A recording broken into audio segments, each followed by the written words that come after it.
The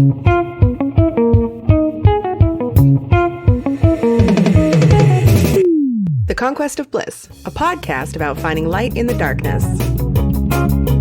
This episode was produced by Cappy Productions. Just going to take a moment to interrupt your regularly scheduled programming to introduce to you a show called Translating Love. I played their promo last week on the show, but in case you missed it, here it is again. Hey everybody, this is Danny. And Wolfie. From the podcast Translating Love. And yes, we know what you're thinking. Another relationship podcast. However, since I am from the US, and I'm from Austria, we think that there's a unique twist on the genre. With relatable topics and interesting guests, we're trying to provide some helpful insights, give helpful tips, and also make you laugh. Our topics for Translating Love include mental health, trauma, anxiety, long-distance relationships, being married, sex, and many other subjects concerning all types of relationships, not only romantic ones. And our goal is not to only strengthen our bond and spend more quality time together, making Translating Love, but also to try to be more mindful, learn new things about these topics and ourselves, and become more well-rounded human beings. Therefore, we also talk about subjects that are important to talk about and relatable in this day and age. You can listen to Translating Love on Spotify, Google Podcasts, Apple Podcasts, or wherever fine podcasts are downloaded. I got to tell you, I love the concept of the show, and I think that they are just fantastic people. So check it out, and back to the show. Hello, and welcome back to the Conquest of Bliss. I am here with Deborah Driggs. How are you today, Deborah? Hi, I'm doing very well. Thank you so much for having me today. I am so excited to have you on today. So a little bit about Deborah before we move forward is Deborah is a Playboy cover girl turned insurance mogul. So she is a fantastic person with a fantastic story. And she's agreed to come talk to me today about using the tools that we're given and taking the opportunities that we're given instead of pining about the opportunities that we weren't. So can you tell us a little bit about how things started and how you ended up, in Playboy and all that stuff? Yeah, let's get right to the nitty gritty. It's interesting. I did not set out, my aspiration was not to be in the magazine Playboy. And when I was 20 years old, I went to Japan to dance. And while I was there, they asked me if I would do this catalog shoot. They liked my look. They saw me dance. And this agency asked if I would do a catalog shoot. And they said they were going to pay me a certain amount of money. And I said, I was 20 years old. I would have done it for free. So I said, sure. So I ended up doing this catalog shoot and I really loved it. It was a fun day. They put me in a poodle skirt, had me dancing on the set. And I thought, I could do this for a living. And so when I came back to America, I told everybody that I was going to be in commercials and I was going to model. And the pushback at that time was, that models are 5'10" and I'm only 5'6", and the chances of me getting an agent were slim to none. And, everybody, and it's funny because there's your first lesson. Never take advice from somebody who's not doing what you want to do. Oh, that is good advice. That's your first advice. The people you want to take advice from are the people that have the career that you want, the success that you want. You go get advice from those people. And so thank goodness I was street smart enough to know that nothing was going to stop me. And so I went up to LA and I took a class. I had money now from the job that I had in Japan. So I took a class called Tepper Gallegos, a commercial workshop. And at the end of the 8 weeks, they brought in agents and you would do a commercial in front of the agents. And you were hoping that you were going to get signed. Mm-hmm. And I had 3 agents approach me and they all wanted to sign me. And I chose to sign with Mary Webb Davis and Pacific Artists. Okay. Excuse me. And I was doing commercials and modeling right off the bat. I actually booked the very first audition they sent me out on And ironically, it was a commercial for Japan. So the Japanese really liked my look, and they, I just, for some reason, I worked really well. I did. As a matter of fact, I ended up doing probably 4 or 5 commercials for Japan. The big one was Suntory Whiskey with Mickey Rourke. And yeah, so I had already been doing all this work. And in 1989, so I'd already been working for about 4 or 5 years. In 1989, my agent called me and said that Playboy wanted to meet with me. They had a new book called The Lingerie Book, and they were interested in seeing me for the cover. Whoa. And my first question was, is there any nudity involved? Yeah. And we laughed, and she said, well, it's Playboy, so it's probably going to be partial nudity. Mm-hmm. At this point, I had already worked for Body Glove and Ocean Pacific and all these swimsuit companies. And I had a portfolio of a lot of swimsuit shots and tear sheets. And so I was okay with that. And when I went to the famous building on Sunset, I went in, signed in. And when they called my name and took me back, they wanted me to change and put a robe on and then go into the studio to shoot a few Polaroids. Well, I came out, I had left my undergarments on because that was normal back in 1989 because you'd audition for swimsuits. They just want to see your body. Yeah, they want to know what they're working with. Well, and also back then it was a different time. They were looking for tattoos, scars, birthmarks, piercings. Back then, that was kind of a big deal. And today, they love all, now that's the more the merrier. Yeah. So I had my undergarments on, and they wanted me to take them off. And I said, oh, no, I'm not here for that. I'm here for the lingerie book cover or whatever. Yeah. And they're like, yeah, but everything we do has partial nudity. We need to see your whole body. And so I didn't do it, and I left. And that afternoon, I got a call, and they were interested in shooting me for the centerfold. And I literally dropped the phone. I was like, this can't be right. I was like, I think they're confusing me with one of the other girls. Yeah. And I called my agent. She's like, no, it's true. We just got off the phone. They want to shoot you for a centerfold. And they want to book you out for this amount of time. It was like 8 weeks, 8 to 12 weeks of shooting. And so I, said, what do you think? How do you think this will affect my career? Because up to this point, I was doing really wholesome catalog work. I was like, when you open the Sunday paper and there's people in there like smiling. Sunday wear, smiling. I mean, that was me. And so I said, is this going to affect my, it's not that I had a huge career, but I was still concerned. And so that makes sense. She's like, no, as if anything, Deborah, it's such a sexy magazine. It's the #1 magazine in the world. I think you're going to do great. You should do it. Oh, that's awesome. So I ended up shooting, and I did all the shooting in the summer of 1989. It came out. My centerfold came out March 1990, and they had flown me to Chicago, and I shot the cover, and my cover was April 1990, which is also very ironic. So I had my centerfold in March, my cover in April, and I was just on this whirlwind. Next thing I knew, I was flying all around the country doing promotions and radio shows, TV spots. I did Oprah Winfrey. I did the Bob Hope special. Yeah. Oh, that's so fun. Yeah. So it was quite the whirlwind, and it was super interesting and fun. I learned a lot about the history of Playboy, and I just loved my time. That year was a crazy, fun, wild time in my life, because I was being introduced to everybody. And all of a sudden, auditions I thought it would take me forever to get to, all of a sudden, everybody was bringing me in. Oh, they were asking for you specifically. Yeah, oh yeah, we want to see her. Not even knowing whether or not I could act, they didn't care. It was like, yeah, we want to see her. So now I'm really getting thrown really in the direction of acting. And so I decided, I went on an audition for a TV show called Charles in Charge.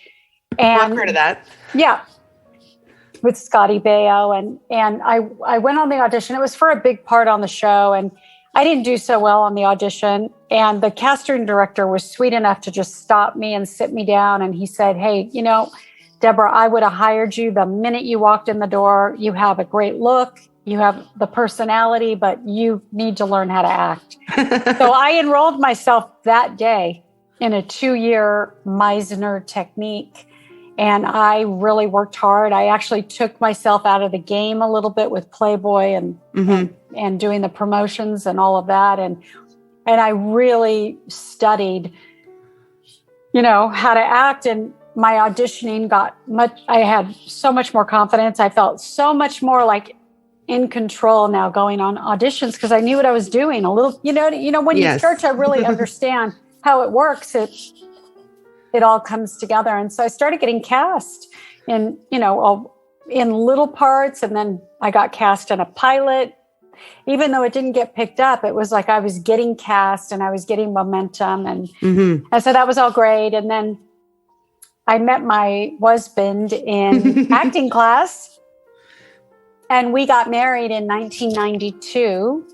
Had 3 children back to back. Oh, wow. And by 1998, I did my last TV show, and it was really hard to juggle that with 3 kids. So I just became a full-time mom, and it was really a good decision for me, for my kids, for our family.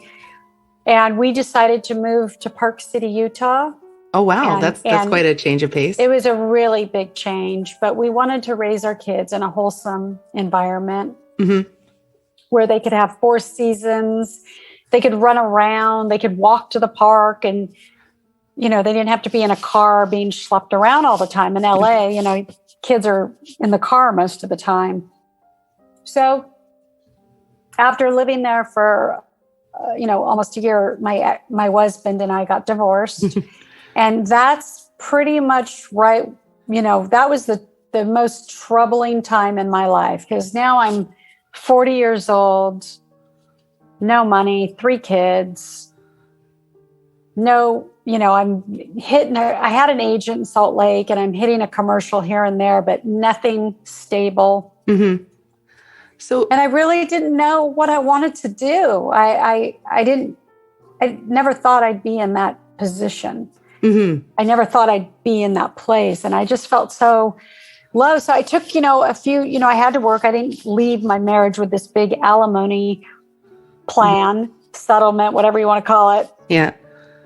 So I had to work. So my first job out of the gate was, I was working for a spa. A friend of mine, Mark Raymond, owned 3 spas in Park City. And he was kind enough to give me a job. And then he promoted me right away because I worked really hard for him. And while I was doing that, I got offered, I had a friend from LA that was really interested in this big real estate deal. And she asked me, who's the best realtor in Park City? And I said, well, let me find out for you. And that kind of turned into me getting my license. For realty? For real estate, because I thought, well, I'm not going to refer people for free, and I thought, I do have a lot of friends that come in from LA and they want to buy a second home. So it just seemed like the right thing to do. So I went and studied really hard. I barely graduated high school and I did not like taking tests. Very intimidated by tests. And I applied myself and I passed my test the first go around. Nice. And so now I have this real estate license and I'm like, okay, well, what am I going to do with it? Because most people kind of start a little business, right? They work for a broker, but they are independent. Independent. So I decided to go and interview the top 3 realtors in Park City and try to become their assistant. Oh. And I thought, I don't need to reinvent the wheel. And I have 3 kids and I just need to be somebody's assistant. Plus, it's kind of like you're getting paid to learn about real estate. Brilliant. So I met with this one gentleman. We had breakfast. And I told him, I said, look, I've never worked in an office. I've had random jobs my whole life, but I don't know how to work in an office, and I barely know how to send an email. So that's what you're getting into. If you hire, if I'm your assistant, I said, but if you show me how to do everything, I'm really quick. And he said, well, let me ask you something. Are you good with people? And I was like, yes, I am. And we worked it out where I managed all his listings. Wow. And every day I would call every person. He had about 30 listings. I would sit the open houses. I dealt with all the interaction of the people and the talking and having people come to the open house. And I would set the open house up and I would make snacks and I'd have beautiful salads and things. And that's perfect because you've got so much experience in LA where it's very highbrow. And so you can kind of transfer those skills into impressing people in Park Lake, you said? Park City. City. Okay. That's exactly right. So I had all this kind of hostess scene. I'd been a hostess. I'd worked in restaurants. I was a starving actress waitress for years, while I was, in my early years as a aspiring actress. So I had that experience, and people would come into the open house and I'd get to know them. And then they'd say, well, can you list my home? So now all of a sudden I'm getting asked to list people's homes. And the deal that I had set up with Rich, who I was his assistant, was if I brought something to the table, we split it 50-50. And then I got a percentage of everything that we did in the office. And so I would come back to the office. I'd go, hey, I got a $2 million listing. And then I'd go down. So we were upstairs. I'd go downstairs and I'd ask all the girls. I'd say, I got this listing, but that machine, that scanner thing with the buttons, can you guys show me how to use that one more time? And they just laugh at me, like, oh God, it was like, she's got a $2 million listing and she doesn't know how to use the scanner, And that was my story. And so I built a really totally nice relationship in my community. And that was so much fun working for Rich and his team. And it was the Fine Property team. And he was so great. And I learned so much working with them about marketing, about real estate, about, protocol. I mean, there were times where I would get burned because I didn't do things properly. Like I'd spend a whole day showing homes and didn't sign this buyer agreement, and then they'd go use somebody else. Mm-hmm. And so anyway, I just learned the hard way, all these mistakes. Well, yeah. And I have a few questions if that's all right about, Absolutely. Kind of like that whole story is super exciting. I'm very, very happy to be able to hear all of this and talk to you about it.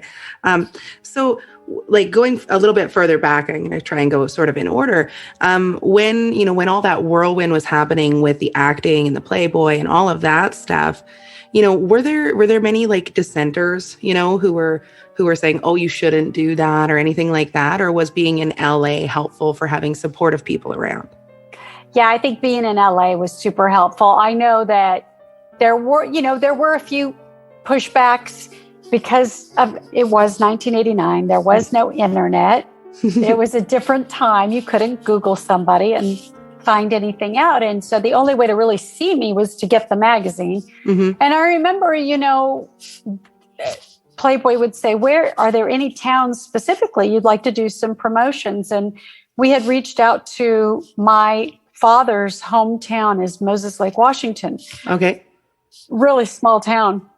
And they did not want anything to do with it. Oh. They were a very conservative, farming town. And they didn't want anything to do with me coming and talking about Playboy. So, so that was definitely.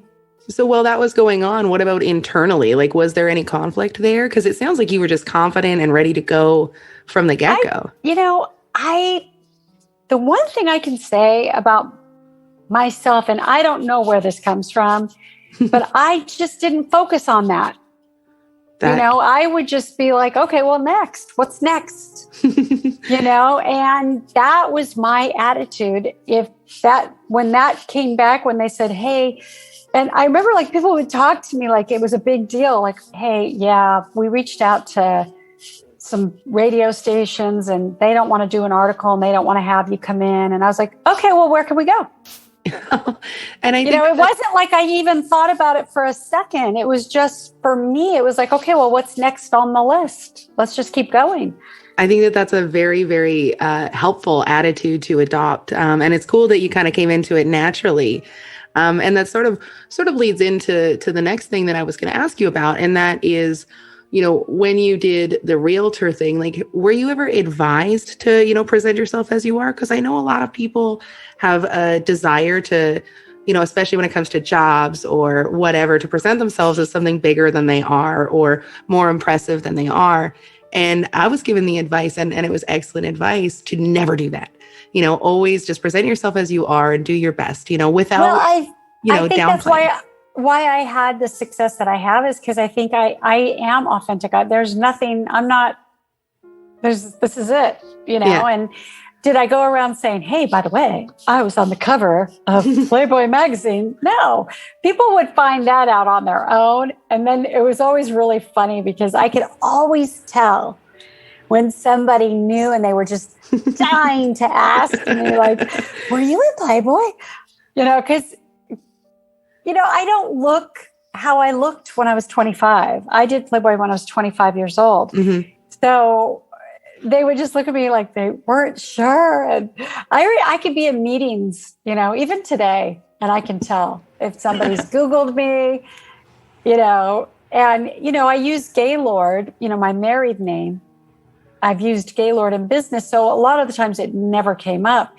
But even when you Google Deborah Gaylord, it kind of takes you to, like, you can go down the rabbit hole. You can go down, you can find me. And so, but for a long time, nobody did, because when you put in Deborah Gaylord, nothing really pops up. So for a long time, nothing. But then, you know how it is. People start talking and then the connections are made. On social media, I use my name, which is Driggs.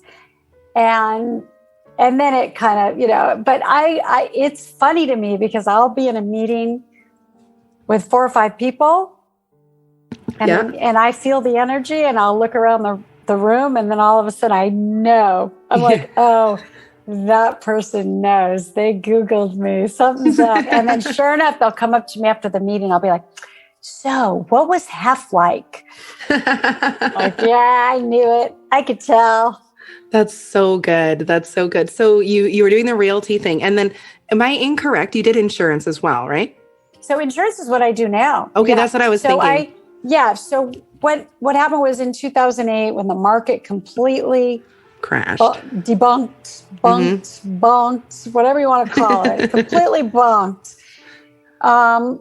I was working in a second home, multi-million dollar family, that was what I was doing, and nobody wanted that. And so I wasn't making money for about 6 months, and I couldn't sustain my life the way it had been going. And so a lot of things went really wrong at this point. I had to let the kids go live with their dad for a while. I had no money to pay rent. I had to give up the house we were living in.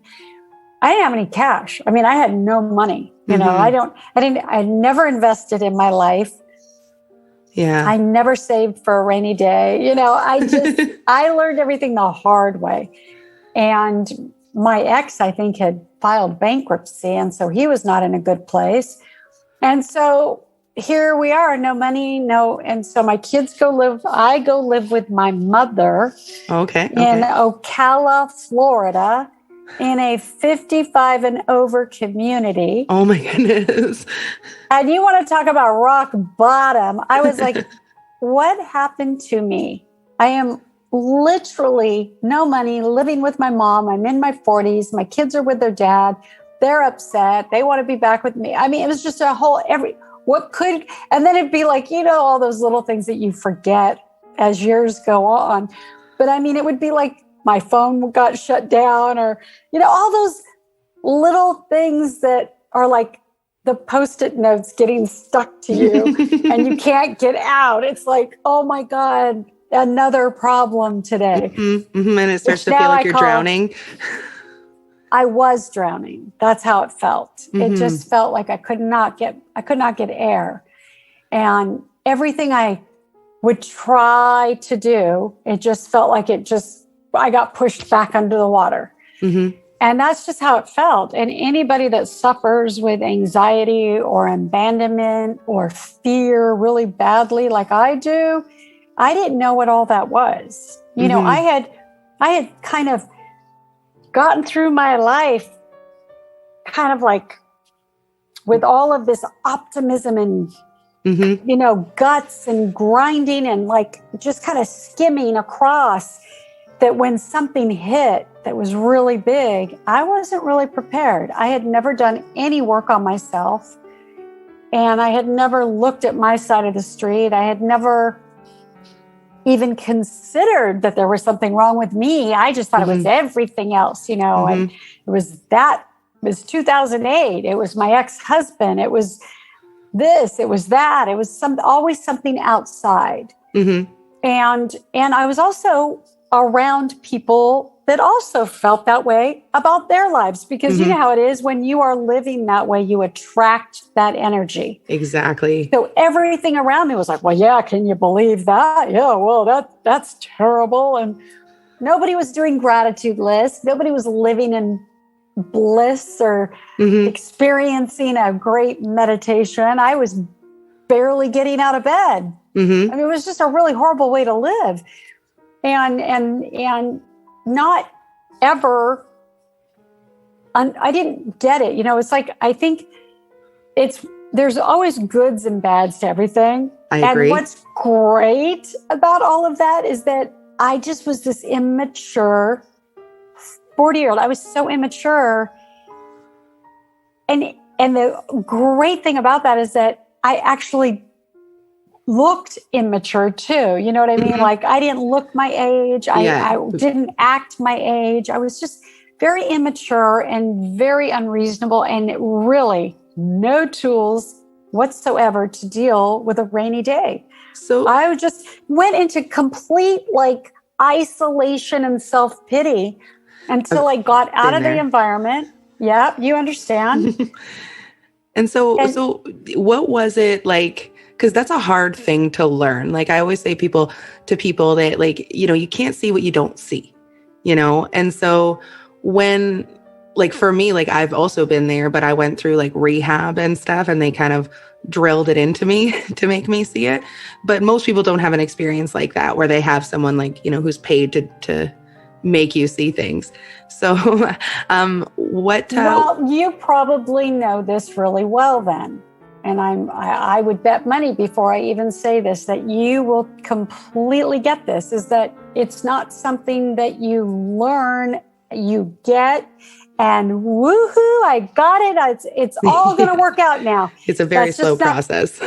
It is a process for life. And you just now have to just trust the process and know that really all we can do is control what we do. I can't control what the government does. I can't control what the real estate market does. I can't control what my kids do. And I try really hard. Don't get me wrong. And it always ends up bad. You know, it's like the minute I start putting on the C word, control, it's over. It never goes well. But the minute I just trust and take myself out of it and go, it'll work out. I don't need to. If my kids want to do that, they're adults. I have to allow them to learn it the hard way. If they ask me for my advice, I give it. If they don't, otherwise it just causes friction, because, as you know, you can't help anybody when you're judging them. Yes, that is so true. Oh. And that is one of my biggest things that I have to look at on a daily basis. Am I judging right now?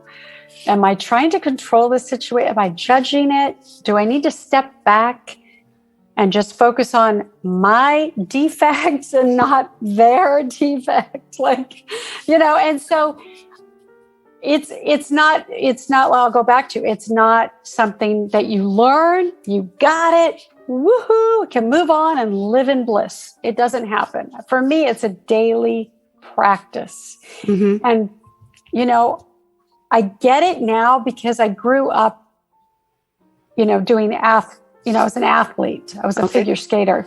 Oh, and I grew up doing figure skating and ballet, and there was a lot of discipline and practice involved. So when it was explained to me that anything that you want to be really great at in life, or you really want to have some success with, you have to practice. Yes. It's no different with mental issues. I couldn't agree more. And I think, some of the things you just said about control and the desire for control and not having control over anything outside of yourself, that's something that I consistently have to remind myself of too, is that like, I don't have control over anything besides what I do and how I interact with the things that I don't control. And sorry. And I also couldn't agree more that it's a practice. And I'm, just like when I'm practicing piano or practicing anything else, constantly misstep. And it's just, I just got to keep going and keep going. And the judgment thing, I can't believe how much I relate to you, because I also struggle with that. And one of the things that I've always found really helpful, and maybe it's similar for you, is when I start to feel myself judging, I just remind myself that I at best have 1% of the information that goes into what I'm seeing, and that there's always so many factors playing into other people's behavior that we can't see. They couldn't even tell us if they wanted, and so that really helps me with that. But it's still also something that I struggle with sometimes, where I get really uncomfortable when I get mad, because sometimes I get mad and then I'm like, oh, I hate this feeling. Yeah. I prefer not to feel this way. Yeah. And then, so what kind of led you to even realizing that there was a practice to be done? Well, I'll tell you, when I was down, when I lived with my mom and I had to rethink everything. Mm-hmm. Everything had to be rethought because I could see a pattern. I could see this pattern that was happening with myself. And I wasn't fully understanding it, but I was aware of it now. Mm-hmm. I didn't know how to fix it. I didn't know why it was happening, but I just knew that something was going on with me. Mm-hmm. And that there was a pattern that every time I felt abandoned or pushed aside, I was taking it so personally on a deep level, and nothing would, it's funny because nothing was really going on outside of myself. Mm-hmm. It was what was going on in my head about it was so bad. And I just remember I couldn't get out of bed, and my mom would come in the morning and she'd say, Debbie, do you want me to make you breakfast? And I would just be like, no, I don't want to get out of bed. And then she's so smart. One day she came in and she said, Debbie, could you walk the dog for me? Oh, she asked you for a favor. Oh, that's brilliant. And she didn't know, but how this was going to turn out. But I was like, okay. And I hadn't showered and I was really giving up. Mm-hmm. And I got on the golf cart I didn't even walk. I got on the golf cart with the dog. And the dog was a sweetheart. And dogs know. This dog used to come in and just put its head right here on my shoulder and just lick me and know that I was in pain, right? Yeah. So we go in the golf cart, and there's all these where my mom lives in this 55 and over community, there's all these little places where people meet with their dogs, and it's really beautiful area. Mm-hmm. And so cut to 2 weeks later now, I'm on the golf cart. I've got a little pep in my walk. I know all the people in the neighborhood. I know all their names. I know all the dogs' names. Mm-hmm. And they're saying things to me like, oh, your mom must be so proud of you. And she must really love having you here. It's so great that you came to visit her. They don't know that I'm sleeping on the couch. And, our kids never come and visit. And then they'd start telling me about their problems, and they'd start telling me about their health issues. And what they didn't realize is that they were saving my life. because I wasn't thinking about myself. Wasn't thinking about the fact that I didn't have a job. I wasn't thinking about, oh, poor me, I have no money. I have no relationship. My kids are living with their dad on the West Coast. I'm on the East Coast with my mom. And I wasn't thinking about that. I was honestly, authentically listening and being like, oh my God, I'm so sorry. And then every day I'd go and meet these people. And we'd sit there with the dogs while the dogs played. And they all knew me. I'd be on the golf cart. They'd be like, hey, Deb, hey. You know, and I'd be like, hey. And my mom's like, who's that? I'm like, that's your neighbor. You don't know your neighbor? And she's like, well, I know a few of my neighbors, but I knew everybody now in the whole community. I was the ringleader at this point. Did you ever see that movie with Cameron Diaz called In Her Shoes? Oh, no, I haven't seen it. Okay, well, she goes to live with her grandmother in this 55 and over community. And that's what it reminds me of. Like, they all know me now. And they're like every day looking forward. And it was really cute when I finally moved back to the West Coast. They would ask my mom, where's Debbie? You know, and how is she? And, you know, it was really sweet. But yeah, that's where my life was. And, you know, when you're in your head, you're dead. You know, when you're in your head and you're in your own misery and your own problem, and then you're trying to fix it in that state, it's like it gets worse. So, you know, I had to get out of that state. And once I started feeling a little better and I was moving my body and I was talking to other people with problems, I started feeling better. And I got reminded that, you know, I'm just lucky to be here breathing.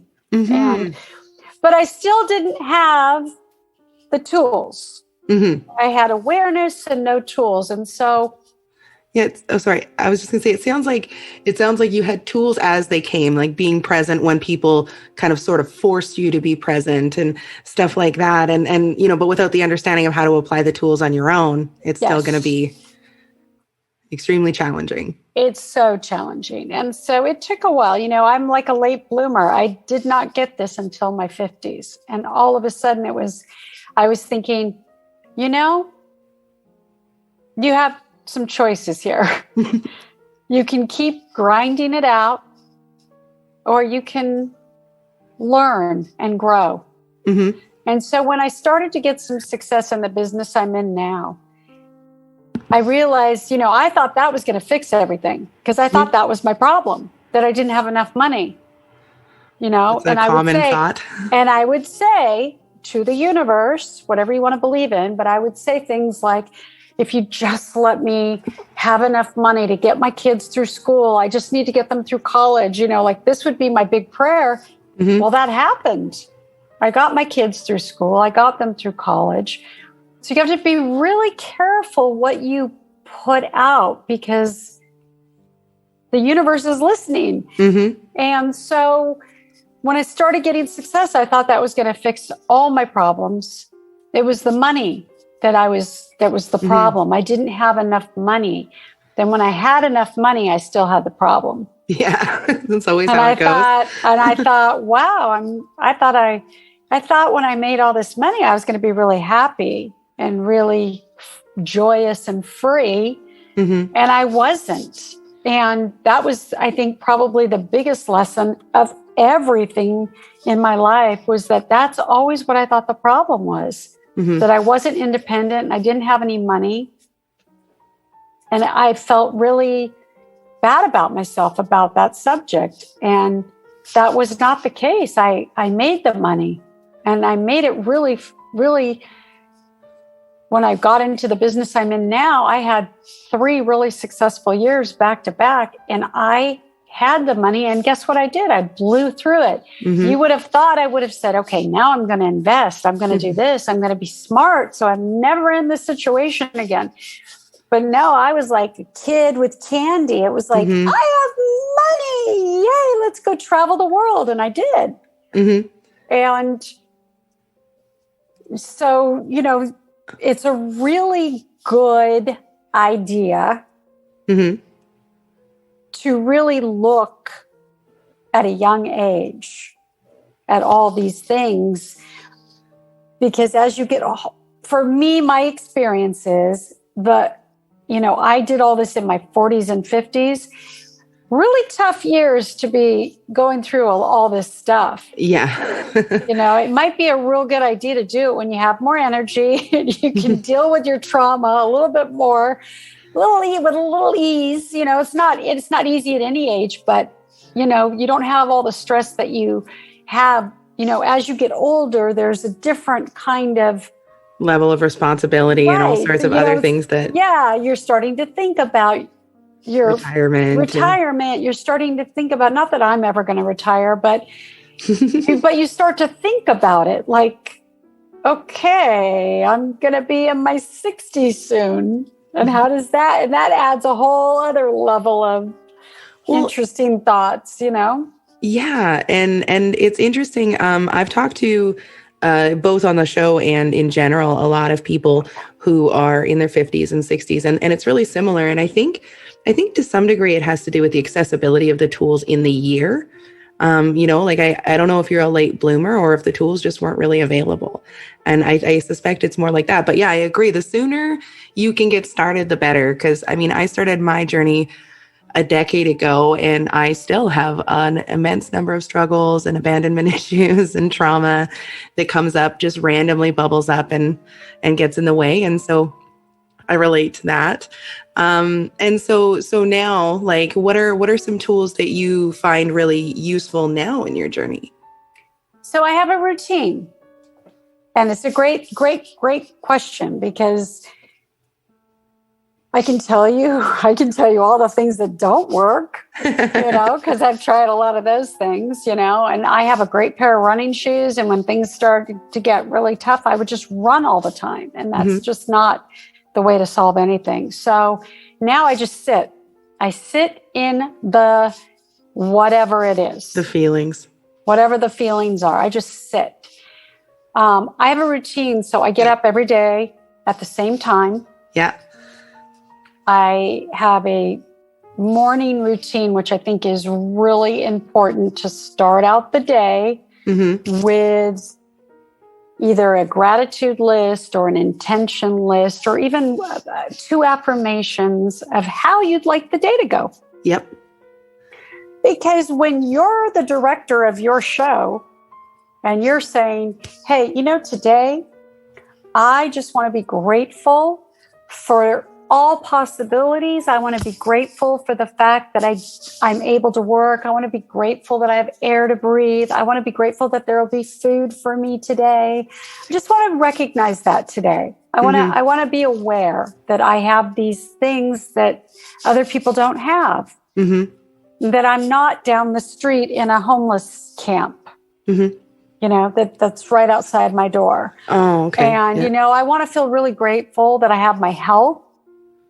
I have no health issues, knock on wood. I want to be aware of that today. I want to be aware that everything I'm doing is pretty solid.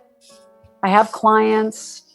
I may not be making the money I made 5 years ago, but that's okay, because I woke up and and focus on what I do have. And I want to focus on the fact that I have 3 kids that are healthy. I want to, so it's like you can go down a list and start your day off like that, and start it off with some good hot water with lemon. I try to only I'm not a breakfast person.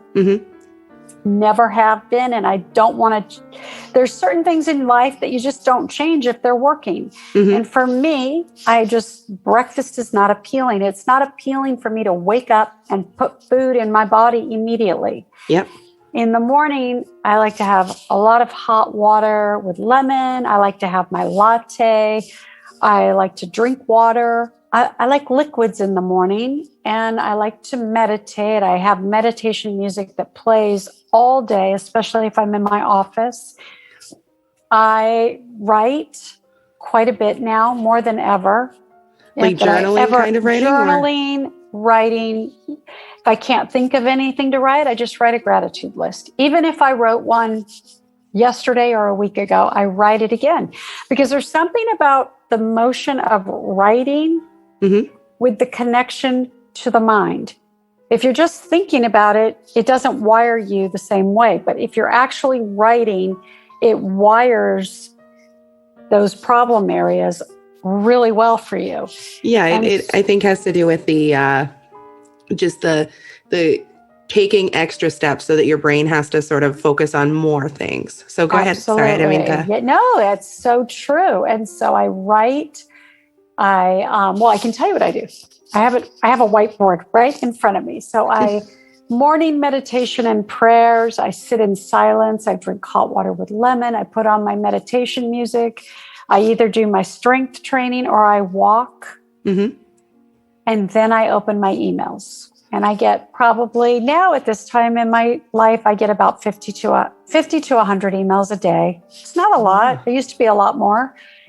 And if I get a little overwhelmed, I just shut my computer and do another meditation, or I just sit and read something positive. I keep a lot of positive things around me. So when I'm grasping at straws or I'm trying to figure something out, I'm like, why don't I just pick something up and read something to get out of my head? Mm-hmm. So I have a lot of positive things around me. I do deep breathing. I make 5 phone calls to either my coach, my mentors, my peers, working, people in my industry, or people that I consider really close friends. And then I journal, I write. I go over my week at the beginning of the week, go over my week. And I set an intention on what would I like to accomplish this week? Well, doesn't it have to, in the past, it was like, you've got to have 20 new clients. You've got to run 10 miles. You've got to hyper discipline, shed 3 pounds. You've got, I was so hardcore on myself. And now I'm like, why don't you just sit and relax? So it sounds to me like the difference between, 2008, 2009 and now is stark. And it's huge. A majorly difference. I am fantastic. And you must feel this too when you're, when you look back at yourself 5 years ago, you go, God, I don't even remember what it's like to think like that. Yeah, like that's such a different version of myself. Mm-hmm. And when I think back to how I was, like when I was married, I'm not even close to that version of myself. How I was when I got divorced, it was horrible. I was just angry and bitter and, and so, I think that's the beauty of life. And I think that I forgot that, hey, guess what? Tomorrow's a new day. I can start all over. I may have messed up super, super bad yesterday, but tomorrow's a new day and I can start over. It's okay. We all mess up. We are not perfect human beings. We are just not. And if that's the goal, is to be able to let go of those things, because we beat ourselves up more than anybody will do. Mm-hmm. Yes. I beat myself up. People might say harsh things to me or say, hey, that was really fucked up what you did, Deborah, and that may sound harsh, but I am beating myself up way more. Mm-hmm. And so just to know that, okay, why don't we just let it go for today? And then we'll sleep on it and see, tomorrow the sun's going to come out no matter what happens to me. So why don't we just see what tomorrow brings? It might be a totally different experience. And so those are hard lessons to learn. Those are hard pills to swallow when you don't know what you don't know. And it took me all those years, and it took so many unnecessary failures, I do know. I would have really liked it. I love when people say, what would your younger self do now? What would you do different now? And I love, it's like you love and hate that question, because I guess, for me, it's like I really, really craved validation.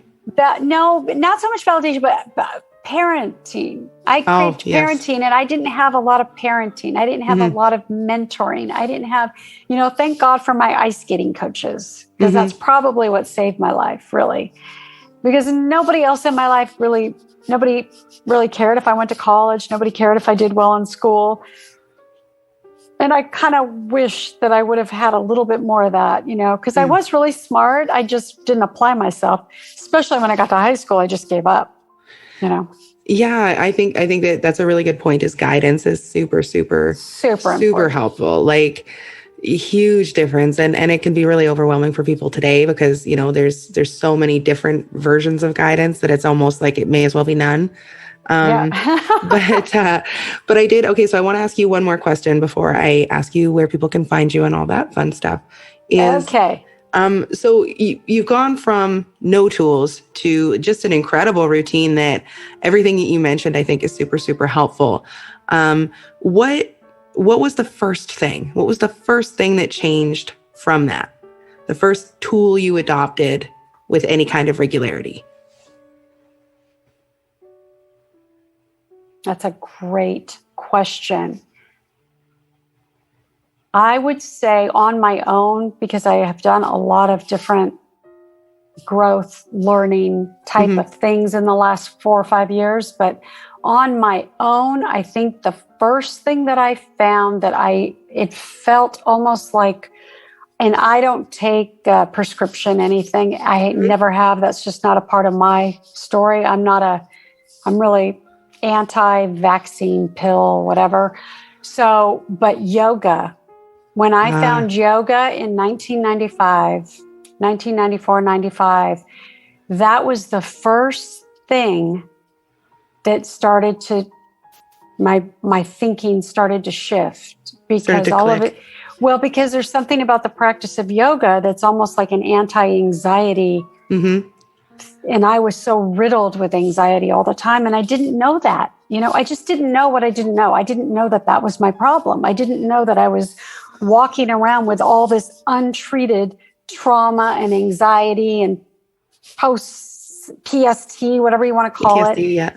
I didn't know, I thought I handled everything really well. I got that, because I grinded through everything so well. And people would always say, you always look like you have it so together, that I didn't know that underneath I was suffering so badly. And, let me put it this way. I knew, but I didn't know. I knew there was something off because I'd have these moments where I just could not get my breath. And I'd be like, what is going on? Why am I out of breath?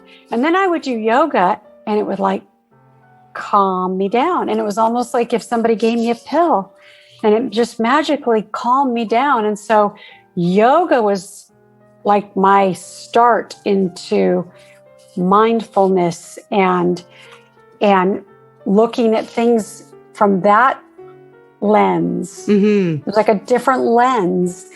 And that's kind of what started me on my journey of recovery of there's trauma, but how are we going to deal with it? And honestly, I think that's I'm glad I asked that question because it's really cool that, and it's, it's similar for a lot of people I talk to, including myself, is you start to learn a skill, you start to use it, but it can take years before you realize what role it can play. So it helped with your anxiety, but you weren't quite sure, you didn't understand the wide application of it until, a decade and a half later, where you're like, hey, actually mindfulness is gonna help take me out of this. Yeah. So that's super cool. And I really appreciate you sharing that. And where can people find more? Deborah? They can follow me on Instagram at Deborah Driggs, my name.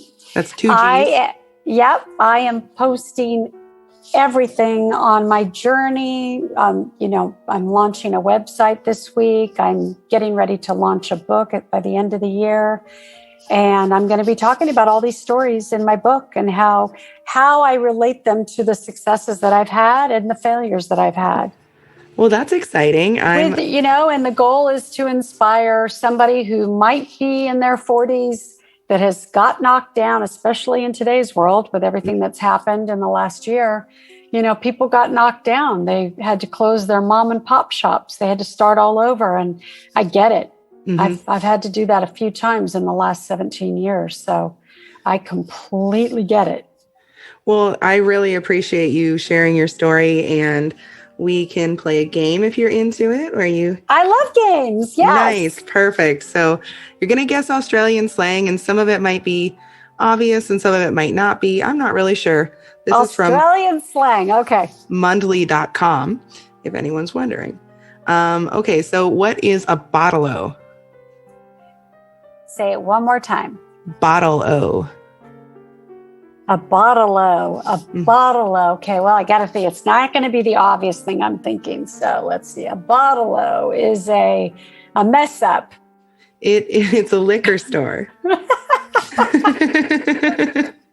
Although you could argue that it could cause some mess ups for sure. It could totally.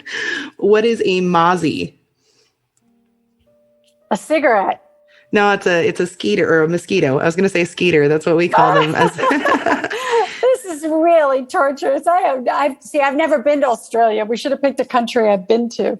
I always try to pick countries people haven't been to. I get it. Okay, so we'll do 3 more.